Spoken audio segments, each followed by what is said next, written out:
This is Hidden Killers Week in Review. A look back at the most prolific stories of the week. This is Hidden Killers with Tony Brueski. There's something infuriating, almost laughable about being told something you've been hearing about for decades simply never existed. You know, there's the Mandela effect that we've all heard of, where the idea that Mr. Mandela had died years ago in the jungle and was not actually still alive. Wait, I didn't know that happened. Tiananmen Square, Kazam, Jiffy, peanut butter. It's Jif. Choosy mom, just choose Jif, not Jiffy. But there's Skippy. But wasn't there Jiffy? And yeah, Sinbad was in that movie, wasn't he? But the Jeffrey Epstein list? That's not one that's a figment of our imagination. There ain't no Mandela affecting the Jeffrey Epstein list. But that's what the government would like you to believe.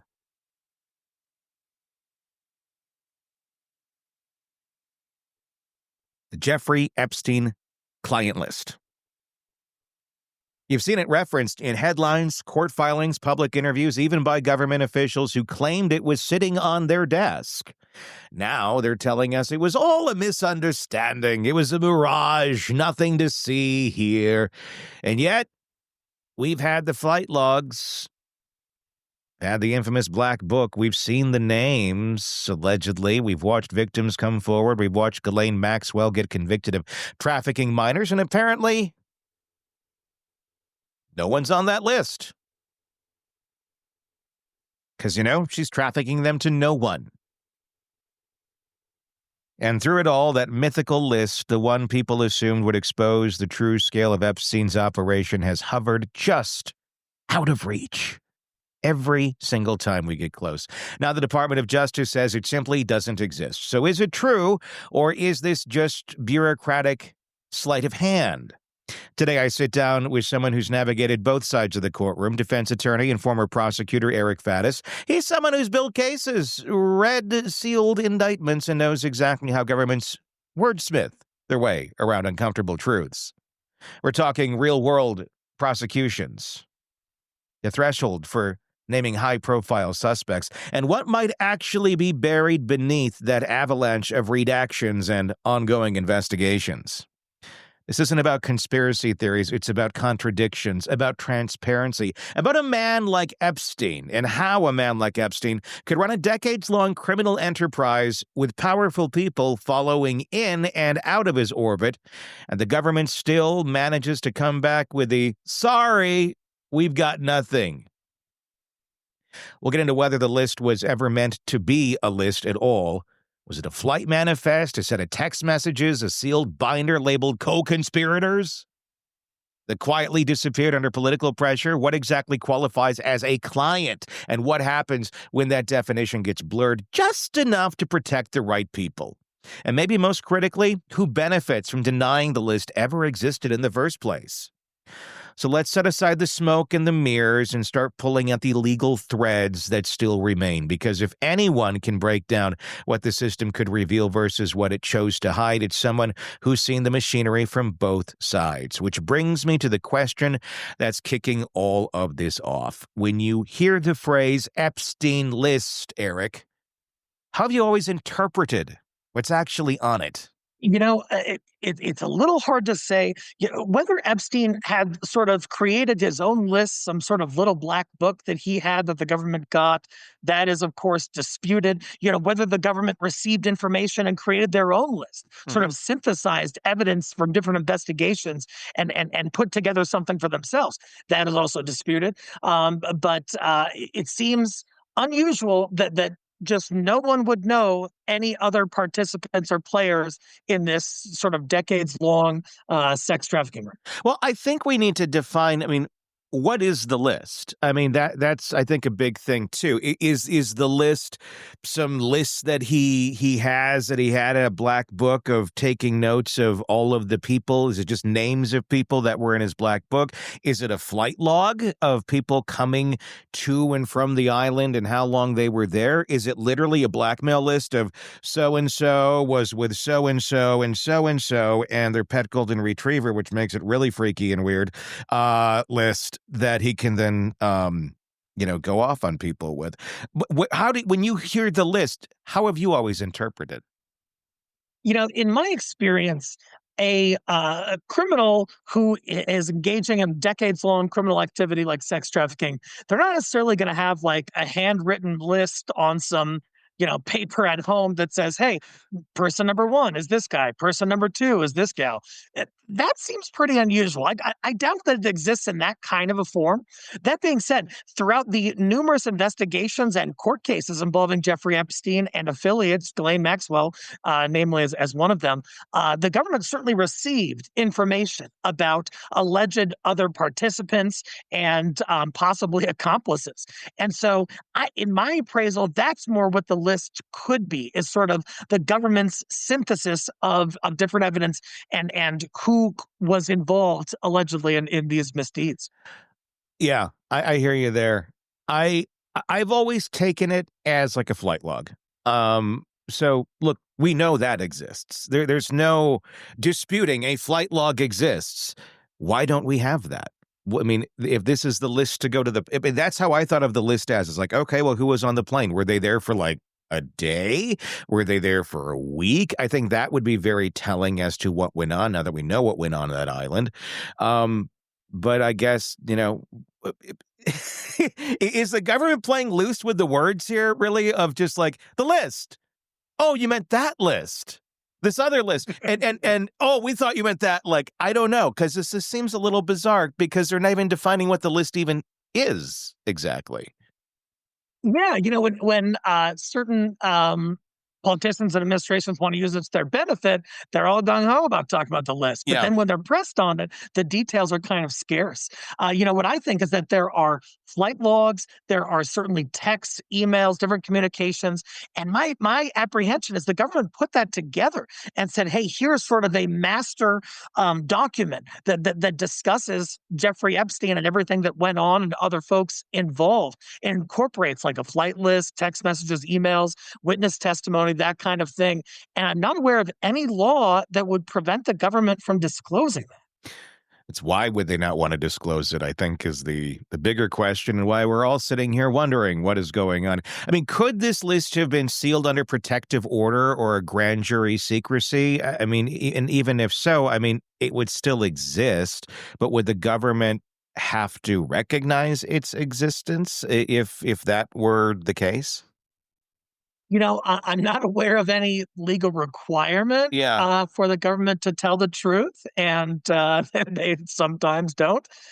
Even if it was sort of under seal or under protective order, that wouldn't be forever. It wouldn't be indefinite, and it wouldn't give the government grounds to say it actually doesn't exist. I think if the government was being truthful, they would have to say, "Hey, it does exist, but it is under sort of a protective order." But that wouldn't exist forever. There's no legal mechanism by which you can say, "Hey, keep this a secret forever." Completely. And depending on what kind of log or list this is and who's on it is going to play a big part in if it ever actually comes out. What sort of incentive does the government have to even put this thing out, especially if it has a lot of people's names on it? I mean, obviously there's the let's protect people that have been abused, but Epstein's dead. And you just have a list of people who came and went from that island. And, unless you got proof of something they did, it's like going to a Diddy party. I mean, it's just like, yeah, I was there. There's pictures, but you can't prove I did anything. I mean, is this really almost like that, but with less evidence? Yeah, that's kind of my my take on it. as well. And in terms of incentives, uh, governmental transparency, a lot of politicians have campaigned on this and, in fact, said, hey, we're going to give transparency to the people. Kash Patel, director of the FBI, had talked about that even in his judicial confirmation hearings, our Senate confirmation hearings. And so, there's a transparency issue, but there's also, we want to protect alleged victims and such, but I think that could be done while still disclosing some information in which the public has an interest. Yeah, I mean, I don't honestly know, I mean, how much the government is truly interested in protecting any of the victims in this. I mean, considering looking at what we've seen, this Jeffery the other day died, and that could have, there was a lot of factors, supposedly at play there. But, it's another person who had information, who was very outspoken, who disappeared, or didn't really was kind of went off into her own world and seemingly had a very hard time doing that.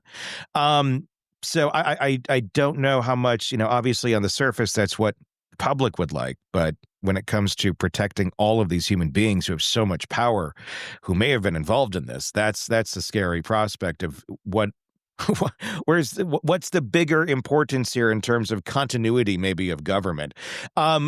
How does a prosecutor decide whether to charge the powerful third parties in this? I mean, the DOJ said no uncharged individuals had sufficient evidence against them. I mean, that's obviously for them to judge, but if the public ever saw a list of the evidence there, that may be up for argument. Yeah, I question the government's representation on that. In terms of charging decisions, really what a prosecutor looks at is, hey, is there an applicable criminal charge? Do I have sufficient evidence to bring the charge? So the threshold for that is probable cause. It's a low standard. It's not, it's pretty easy to meet probable cause. The prosecutor also has to, decide, hey, can I ultimately prove this at trial? Do I have a reasonable belief that I could do that? And then lastly, are there any sort of policy considerations for whom we are potentially charging? But we got to make sure we're not doing this on a selective basis where, hey, this guy is buddies with a big politician, so we're not going to charge him. And this guy I don't like, so we are going to charge him. Those considerations cannot come into play. Is that what makes should this? Not. I mean, should not, sure, but is that what makes this maybe so difficult? Of if you started picking and choosing who you're going to charge on this thing, the public's going to. Well, what's the whole damn list? You can't just say, well, this one's on there, but no, we can't tell you who else is, because that gets to be very, very cherry picking. I mean, they shouldn't do that. They can't technically do that, but they sure would do that, I would imagine. But maybe it's easier just to say there is no list, so they don't have to deal with that. Who else is on this thing? Fiasco that would ensue. Do you think?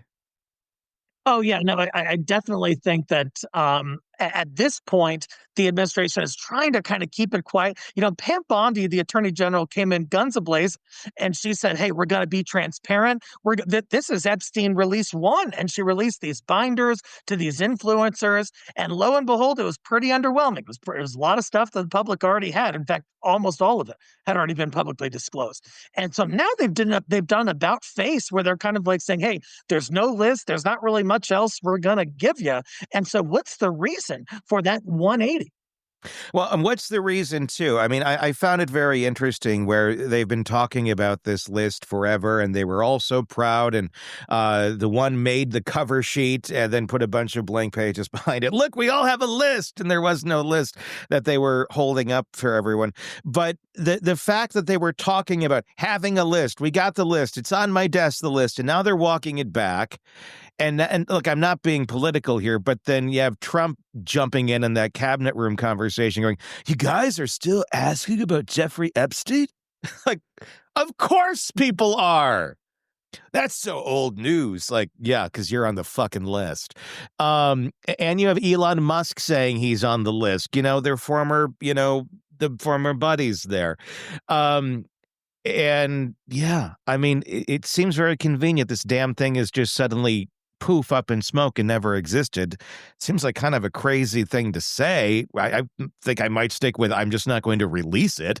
But for it to be non-existent, I mean, are we going to see somebody? Is this going to come back up? What's going to happen from here? Are people going to dig? Can anyone reveal the existence of this list? If it happens, I think it would probably have to be someone who is on the inside or formerly on the inside. And so, as you mentioned, Elon Musk claims to have some kind of knowledge about additional information regarding the Jeffrey Epstein investigation that has not been disclosed and that has been arguably, according to some, withheld by the government.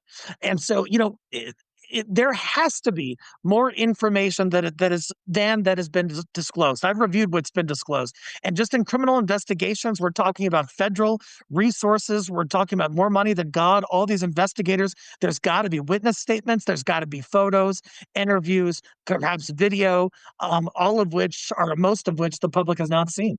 So here we are, after years of whispers, leaks, and political posturing, we're told flatly the Epstein client list doesn't exist. Not that it's sealed, not that it's classified, just that it was never a thing to begin with. And maybe legally that's technically true, but if you listen closely to the conversation with Eric Faddis, you heard something that was far more revealing than any redacted PDF or empty binder. You heard the anatomy of how truth is managed, sliced, buried, and rebranded depending on who's in the room. You heard a seasoned prosecutor explain how evidence gets synthesized, how powerful names quietly disappear from criminal narratives, and how legal definitions are stretched just enough to sidestep accountability. Because here's the thing, no one's asking for a handwritten client list volume 1 found in Epstein's sock drawer. People are asking why a man convicted of trafficking minors to others somehow left behind no others, no buyers, no names, just a rotating cast of VIPs in a black book and a dead billionaire who took the whole network with him to the grave. It's not a conspiracy to say the government isn't eager to out the full scope of this operation. Just a pattern. We've seen it bait and switch before. Pam Bondi promising transparency, waving around those shiny white binders, only for them to be packed with already public files. And then the pivot. Actually, there was no list. That's not a revelation. That's damage control. What we didn't fully get into here was what's worth sitting with. Is the power vacuum that Epstein's death created. Without a living defendant to cross-examine, to squeeze, to name names in court, the narrative becomes whatever the government says it is. And that list, it becomes just vague enough to deny. And maybe that's the point. You can't cherry pick from a list that doesn't exist. You can't demand justice from people who were never officially named. So here's the takeaway. This isn't about one document. It's about a system that protects itself. Something we all knew. It's about a decades-long failure to confront institutional rot and to carefully choreograph silence that follows. If you're still asking the questions, good. Keep asking them, because history shows us that when powerful people want a story to go away, the last thing they'll give you is a name. What are your thoughts? Let me know in the comments section on YouTube. If you're not already on YouTube, check us out there. Just search Hidden Killers with Tony Brueski to join in those conversations. If you're on the podcast platforms, hit subscribe there as well so you don't miss any of our continuing coverage on this case and all the cases that we cover for you right here at the Hidden Killers podcast and True Crime Today. Very much looking forward to what you have to say on the comment section on YouTube. Until next time, I'm Tony Brueski. Thanks for listening. We'll talk again real soon. Craving non-stop true crime updates? Press subscribe now and get the latest cases, analysis, and expert commentary delivered straight to your feed. Only from the Hidden Killers podcast and True Crime Today.